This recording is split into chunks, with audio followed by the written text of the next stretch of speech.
강원도 현안과 이슈를 짚어보는 시간입니다. 코로나19가 장기화되면서 지난해 교육계는 방역부터 원격 교육에 발맞추기 위한 노력까지 정말 힘든 한 해를 보냈습니다. 최근 코로나19가 다시 확산되면서 사실상 코로나 공존 교육에 관심이 쏠리고 있는데요. 강원도교육청은 어떤 대응책을 마련하고 있는지, 또 올해 중점 사업은 무엇인지 이야기 나눠보겠습니다. 스튜디오에 권대동 강원도교육청 대변인 나와주셨습니다. 안녕하세요. 네, 안녕하세요. 네, 대변인님 먼저 시청자와 강원도민들께 한 말씀 부탁드립니다. 예, 코로나19 아직 잡히지 않고 4차 유행이 걱정되는 시기에 있는데요. 도민 여러분, 여러모로 노고가 많으십니다. 강원도교육청 학생들 안전을 위해서 최선 다하고 있습니다.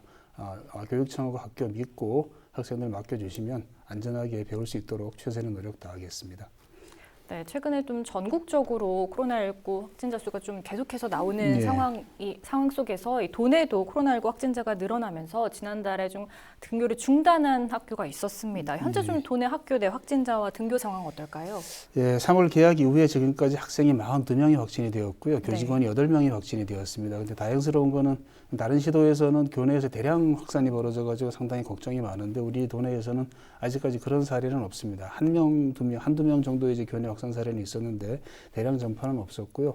대부분 학생들이 다 가족을 통해서 감염된 사례였습니다. 네. 그런데 교내 확산이 없었던 것은 우리 학생들이 그만큼 이제 방역 수칙을 철저히 지켜주었고 또 우리 선생님들이 철저하게 학생들을 지도해 주신 덕분이라고 생각을 하고요. 어제 날짜로 도내에서 코로나 확진자 때문에 등교 수업이 예정대로 진행되지 못한 학교는 2개 학교입니다. 네. 나머지 학교들은 다들 예정대로 진행되고 있고요. 현재 400명 이하의 학교, 읍면 지역의 학교들은 전교생이 등교를 해서 수업을 받고 있는 그런 상태입니다. 네, 지금 또 코로나19 백신 접종이 시작이 됐습니다. 또 백신 2차 접종 대상자인 유치원과 초등학교 1, 2학년 교사 그리고 돌봄 전담사, 특수보건교사 지금 접종 상황은 좀 어떤가요? 예, 당초에 4월 달에 특수교육하고 보건종사자 2,082명 접종 예정이었고 또 6월 달에는 말씀하신 유치원, 초 1, 2 교사, 돌봄 종사자 5천여 명이 접종 예정이었는데 아시다시피 얼마 전에 혈전 논란 때문에 일시 유보가 되었습니다. 일시 유보가 되었는데 엊그제 교육부에서 방역 당국에서 다시 접종을 진행한다고 발표가 있었거든요. 네. 그래서 앞으로 이제 보건 당국에서 다시 또 일정을 세워서 우리 예약을 받아가지고 순차적으로 접종이 진행이 될 그럴 예정입니다. 도교육청은 접종 받으시러 가는 분들이 접종 당일날에는 공가를 활용할 수 있도록 하고 만약에 이제 좀 열이 난다거나 이상이 있을 때는 이후에 병가를 자유롭게 쓸 수 있도록 조치를 해서 최대한 접종에 협조를 할 그럴 방침입니다. 네, 그리고 또 최근에 이제 강원도 교육청 같은 경우 학생 수가 900명이 넘는 학교에 보건교사를 추가 배치했습니다. 아무래도 자칫하면 집단 감염으로 번질 수 있는 상황에서 이렇게 여러 명 배치하는 게 효과가 드러났다고 들었는데요. 좀 어떤 사례인지 말씀해 주시죠. 아무래도 만약에 교내에서 확진자가 발생을 하게 되면은 일단 모든 학생들 KF93 마스크를 씌워서 하교를 시켜야 되고요. 또 교내 방역 소독도 해야 되고 또 역학조사에 대한 준비도 해야 됩니다. 역학조사는 보건당국에서 하지만 학교 사정을 아는 것은 보건교사이기 때문에 여러 가지도 준비를 해야 되고 상당히 좀 바쁩니다. 바쁘고 일이 심리적으로도 그렇고 물리적으로도 그렇고 많이 일이 몰리는데요. 또 대규모 학교들에서는 이 심적 부담이 더 클 수밖에 없죠. 그래서 올해부터는 이제 900명 이상 되는 대규모 학교에는 2명의 보건교사를 배치했습니다. 그래서 실내로 지난번에 원주에서 대규모 학교에서 교내 이제 확진 학생이 발생을 했는데 보건교사 2분이 계심으로써 신속하게 대응을 하고 해서 전혀 교내 전파 이루어지지 않고 효율적으로 역학조사를 해서 빨리 진행했던 조치를 했던 그런 사례가 있습니다. 아무래도 이제 학교에 보건교사가 1명이 있는 것보다 2명이 있으면 함께 업무 분담을 한다거나 필요사항을 논의하는 게 훨씬 수월할 것 같은데 그래서 좀 이제 복수 배치 학교를 늘려달라는 요구가 나온다고 들었습니다. 좀 교육청 계획은 어떨까요? 모든 학교에 필요한 교사 직원 다 배치할 수 있으면 가장 좋겠죠. 그런데 교사 정원은 교육청의 소관이 아니고 교육부가 전국적으로 관리하는 소관입니다. 그런데 문제는 지금 강원도 내에서 16개 학교에는 지금 보건교사가 2명이 배치되어 있지만 아직 보건교사가 배치되지 못한 학교도 200여 개 학교가 있습니다. 강원도 소규모 학교가 많지 않습니까? 60명 이하 학교는 지금 보건교사가 배치되지 못해 있고요. 그래서 그런 학교들은 이제 순회 선생님이 거점 학교에 2분을 배치하면은 이 한 분은 다른 학교를 순회하는 그런 형식, 또 교육청에 네. 소속되어 있는 순회 강사들이 돌아다니면서 보건을 담당하는 그런 형식으로 진행이 되고 있거든요. 그래서 큰 학교에 보건교사를 2명 배치하는 것, 그다음에 이제 보건교사 미배치교를 줄여나가는 것, 작은 학교도 보건교사 배치하는 것, 이 두 가지가 병행해서 함께 가야 하기 때문에 지금 당장 수요가 있다고 해서 딱 배치하고 그러기는 조금 어렵다는 말씀을 드리겠습니다. 네. 그리고 코로나19 때문에 말씀해 주신 대로 좀 교육 환경이 많이 변했습니다. 이제 비대면 원격 수업 시스템은 이제 필수가 됐다고 볼 수 있겠는데요.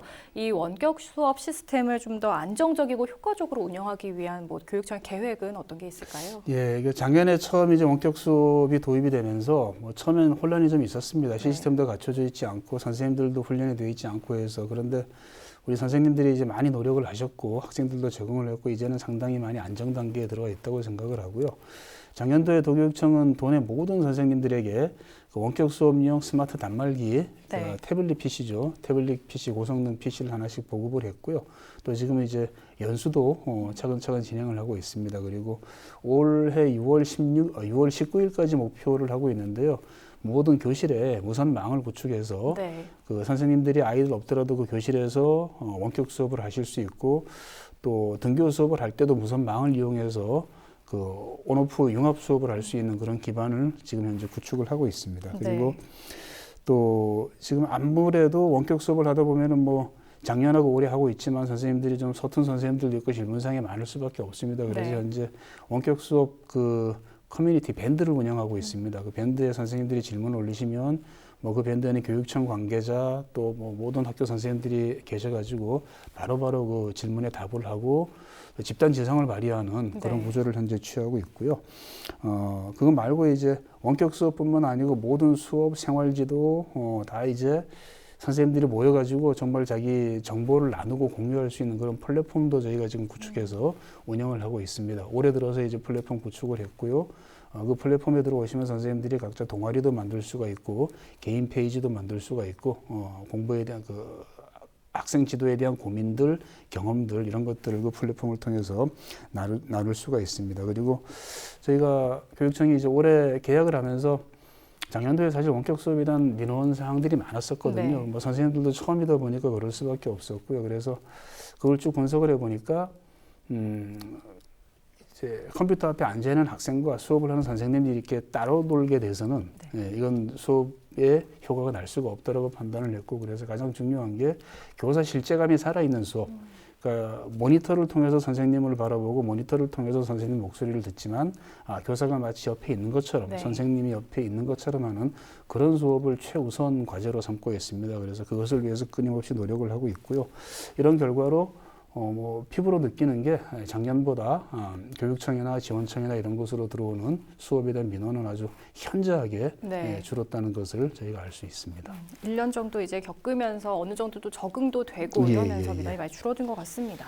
또 이게 원격 수업을 할 때 이 화상회의 플랫폼을 많이 쓰잖아요. 근데 이게 조만간 좀 유료로 전환된다는 소식이 있던데 이에 대한 좀 대책은 있을까요? 그 이제 줌이라고 하는 프로그램 이야기인데요. 네. 현재 뭐 모든 학교가 다 줌을 사용하고 있는 것은 아니고요. 네. 초등학교의 한 30% 정도가 이제 줌을 사용한다고 하는데 이 줌이 8월부터는 유료로 전환한다고 해요. 네. 유료도 이제 무조건 유료가 아니고 40분까지는 그냥 사용할 수가 있고 그거 네. 넘어가는 것을 유료로 지금 전환한다고 하는데요. 우선은 지금 이제 교육부에서 정부에서 운영하고 있는 공공 LMS가 있거든요. 네네. EBS 온라인 클래스라고 하는 것, 이학습터라고 하는 것들이 있기 때문에 학기 초에는 이게 상당히 문제를 많이 일으키는데 지금 상당히 많이 안정화가 되었습니다. 네네. 작년에는 그 EBS 온라인 클래스 같은 것들이 그냥 영상만 올려놓는 그런 형태였다면 올해 이제 그 안에 화상 수업이 가능한 시스템들이 갖춰져 쌍방향 네. 화상 수업이 가능한 시스템들이 갖춰져 있거든요. 우선 이것이 빨리 안정화되어 가지고 가능하면은 공공 LMS를 사용하는 쪽으로 유도하는 것 이것이 우선이고요. 또 줌 말고도 MS 팀즈라든가 구글 클래스룸 같은 또 다른 그 프로그램들도 있습니다. 이것이 대체할 수 있으면 대체하고 그래도 만약에 이 줌에 학생들이 익숙해 있어서 도저히 이것을 빼고는 안 되겠다고 한다면 뭐 대책을 따로 세워야 되겠죠. 우선은 이제 공공 LMS를 안정화시키고 이쪽으로 이것을 많이 사용하게 하는 것이 우선이고요. 4월이 가기 전에 5월 이전에 교육부하고 각 시도교육청이 이 준 문제에 대해서 아마 협의가 이루어질 것입니다. 그 협의 결과에 따라서 어떤 방식으로 지원할 것인지 결정이 될 것으로 보고 있습니다. 네, 그리고 또 지난해에 대면 수업이 거의 이루어지지 못해서 초등학교 저학년 학생들의 이제 학습 격차에 대한 우려도 많았습니다. 예. 특히 좀 문해력 차이에 대한 좀 우려가 컸는데 이와 관련해서 좀 지원책 마련하셨다고요? 뭐 초등학교 1학년 처음 들어가면서 제일 먼저 하는 게 이제 한글을 배우는 것일 텐데요. 네. 한글 책임 교육은 강원도 교육청이 아주 그 심혈을 기울이고 있는 핵심 사업입니다. 네. 전국에서 처음 시작을 했었는데요.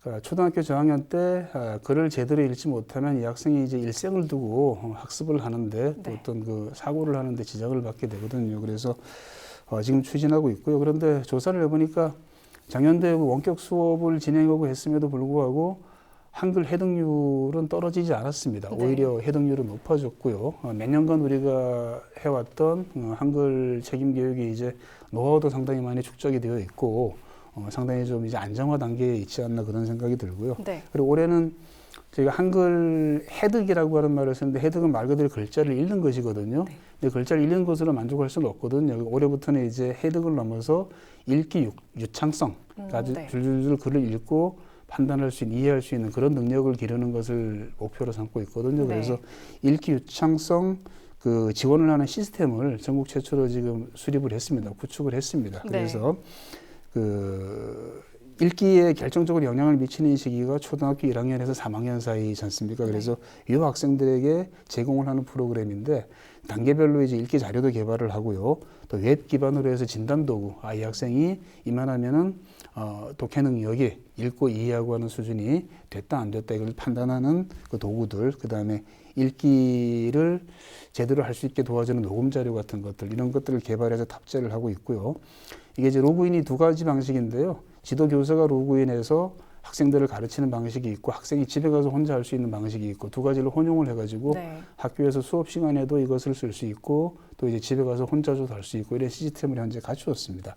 그것뿐만 아니고 아무래도 이제 원격 수업을 하다 보니까 학습 격차에 관한 차이에 관한 부모님들의 그 민원들 그 걱정이 상당히 많았었고요. 네. 그래서 저희가 올해는 그 초등 선생님들 중에서 그 임용 대기자 임용 시험 합격을 하고 아직까지 이제 그 학교로 발령받지 않고 기다리고 있는 분들을 한 50여 명을 학교의 기간제 교사로 배치를 했습니다. 이분은 따로 수업을 하는 것이 아니고 기존에 있는 선생님하고 같이 교실에 들어가셔서 이제 거기서 좀 천천히 배우는 학생들 또 추가 지원이 필요한 학생들을 지원하는 그런 것에 현재 투입을 하고 있고요. 학교에서 상당히 그 좋은 평가를 얻고 있습니다. 네, 또 앞서 말씀해주신 대로 지난해 이제 학생들이 학교를 자주 가지 못하면서 학부모님들 걱정도 컸습니다. 이런 학부모님들의 좀 우려 사항을 해결하기 위해서 도교육청에서 좀 어떤 것들을 진행하고 계실까요? 뭐 평상시 같으면 도교육청 또 교육지원청 학교에서 학부모 대상 교육 프로그램이 상당히 활발하게 진행이 됩니다. 그런데 아시다시피 지금 뭐 가장 위험한 것이 모이는 게 위험한 것이니까요. 모이지 못해서 그런 게 좀 많이 힘들어졌고요. 그러다 보니까 학부모님들은 아무래도 정보 부족을 많이 호소하시고 학교는 또 학교 나름대로 부모님들이 많은 정보를 알고 계셔야지 뭐 이야기 전달하기도 편한데 그러지 못해서 어려움이 많습니다. 그래서 이런 것들을 좀 해결하기 위해서 저희가 지난주에 학부모 교육을 전담하는 그 온라인 플랫폼을 하나를 개설을 했습니다. 네. 개설을 해서요.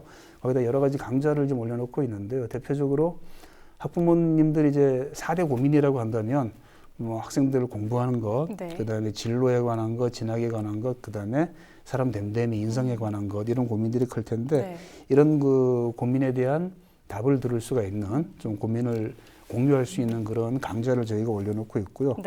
또 학교 폭력 예방이라든가 학부모 학교 참여, 그다음 뭐 자녀와의 대화법 이런 것들 비롯해 가지고 9가지 강좌를 선택해서 들을 수 있는 그런 플랫폼을 지금 구성해 놓고 있습니다. 그리고 또 이제 선생님들 아무래도 학부모와 상담을 하자면 선생님들도 연수가 좀 필요하잖아요. 학생들 상담하는 것하고 학부모 상담하는 것하고 다른데 이건 이미 이제 3월 달에 우리 선생님들 대상으로 연수를 다 마쳤습니다. 그리고 그러니까 선생님들은 학부모님들은 선생님에게 연락을 필요하지 연락을 하시면 선생님들한테서 상담을 받으실 수가 있고요. 그리고 또 학부모님들 고민을 직접 한번 듣고 이 상담을 내주는 유튜브 방송을 저희가 합니다. 네. 엊그제 이제 시작을 했어요. 엊그제 연간 3차례 계획을 하고 있는데 엊그제 시작을 했거든요. 엊그제 유튜브 방송 생방송 딱 열었더니만 한 500명 이상 학부모들이 유튜브에 동시 접속을 해서 아주 활발하게 질문을 하시고요. 아주 그 뜨거운 반응을 보여주셨습니다. 이거 4월 달에 저희가 한번 했고 7월 달, 11월 달에 두 차례 더 계획을 하고 있습니다. 좀 더 이제 좀 업그레이드 된 그런 내용을 가지고 유튜브 방송을 할 예정이고요. 또 학부모님들을 위한 여러 가지 정책을 어떻게 마련한 것이 가장 좋을까 생각했을 때 그냥 교육청 차원에서 이게 필요할 거야 라고 만드는 것보다 학부모님들이 부모님들 입장에서 우리가 어떤 정책이 있었으면 좋겠다라고 한번 제안을 하시면 더 좋지 않을까. 그래서 학부모님들에게 대상으로 공모를 하려 합니다. 학부모 사업을 공모를 해서 온라인으로 공모를 해서 한번 시행하려고 하는데요. 지금 5월 중에 예선을 거치고요. 7월 달에 본선을 거쳐서 사업을 확정하고 확정되면은 그 사업을 가지고 학부모님 대상으로 한번 진행을 할 그럴 계획도 현재 가지고 있습니다. 아무래도 뭐 학부모님들은 교육의 객체가 아니거든요. 한 주체입니다. 한 주체인데 학교와 학부모 또 이제 교사와 학부모가 서로 소통이 안 되거나 멀어지면은 피해는 아이들에게 갑니다. 저희가 교육청에서 하는 그 캠페인 중에 하나가 교사 학부모 한편되기라고 하는 캠페인을 저희가 진행을 하고 있습니다. 교사와 학부모가 우리 간혹 뭐 TV 뉴스를 보거나 뭐 이런 데 보면은 또 드라마 같은 데서도 보면은 교사와 학생 사이에 막 이렇게 대립하고 이런 거 그려지잖아요. 그런 게 아니고 아이의 행복한 배움을 위해서는 학교와 학부모, 교사와 학부모는 한편이 돼야죠. 그런 바탕 위에서 아이들이 즐겁게 공부하고 생활할 수 있도록 최선의 노력을 다하겠습니다. 네, 강원도 이제 교육 발전을 위해서 학부모님들의 공모 참여도 좀 많이 해주셨으면 좋겠네요. 또 올해 중점 사업에 대해서 그러면 이야기를 해보겠습니다. 좀 올해는 교육 복지 사업들이 좀 눈에 띄는데 어떤 사업들 추진하실까요? 뭐 복지 사업은 이미 거의 이제 완성이 되어 있습니다. 무상 교복도 이미 지급을 하고 있고요. 고등학교까지 무상 교육 이미 다 완성이 되었고요. 또 강원도는 전국 최초로 그 전학년 친환경 무상급식이 다 이루어지고 있고요. 거기 더해서 이제 올해는 그 교육재난지원금 조례가 통과가 되었습니다. 그래서 작년처럼 학교를 못 가는 날이 길어지면은 직접 지원을 할 수 있는 그런 근거가 마련되어서 이제 만약에 그런 일은 없어야 되지만 그런 일이 벌어진다면은 바로 지원할 수 있게 준비를 하고 있고요. 또 2025년까지 학교 현장에 5천억 원 넘는 돈을 투입을 해서 좀 낡은 교실들을 교육부에서 뭐 그린 스마트 스쿨이라고 이제 이름을 지었는데요. 낡은 교실들을 좀 개축을 하고 안을 정말 스마트 교육에 맞는 그런 환경으로 바꾸는 사업도 올해 시작을 합니다. 올해 시작을 해서 2025년까지 대규모 사업으로 지금 진행을 하고 있고요. 또 원격 수업이 진행이 되면은 좀 이 점심을 거르는 학생들 있지 않습니까? 이런 학생들과 교육부에서 대책을 내긴 했었는데 조금 좀 실효성이 좀 문제가 되었었고요. 그래서 강원도교육청은 그럴 가능성이 있는 학생들에게는 원래 휴일에 그 저소득층 학생들한테 급식 카드가 지원이 됩니다. 근데 그 급식 카드를 아예 평일에도 원격 수업을 하는 평일에도 사용을 할 수 있게 확장을 하고 예산도 대폭 늘렸습니다. 그래서 원격 수업을 하는 학생들이 점심을 거르는 그런 일은 없도록 저희가 조치를 하고 있고요. 또 셋째 이상 자녀들, 그러니까 집에서 내가 셋째라고 한다면 입학 그 준비금 10만 원을 지급을 합니다. 이것도 이제 올해 다 지급이 되었고요. 네, 이 강원도교육청의 다양한 중점 사업 들어봤는데요. 마지막으로 이 강원도민들께 한 말씀 부탁드립니다. 예, 뭐 코로나 4차 유행이 지금 걱정되고 있는 시점인데요. 강원도교육청과 학교 또 모든 교직원들이 안전한 수업을 위해서 현재 최선을 다하고 있습니다. 지금까지 보면은 그래도 학교가 가장 안전한 곳이었습니다. 그러니까 바깥에서 산발적으로 계속 그 감염이 벌어져도 학교 내 대량 전파가 이루어지지 않고 있고요.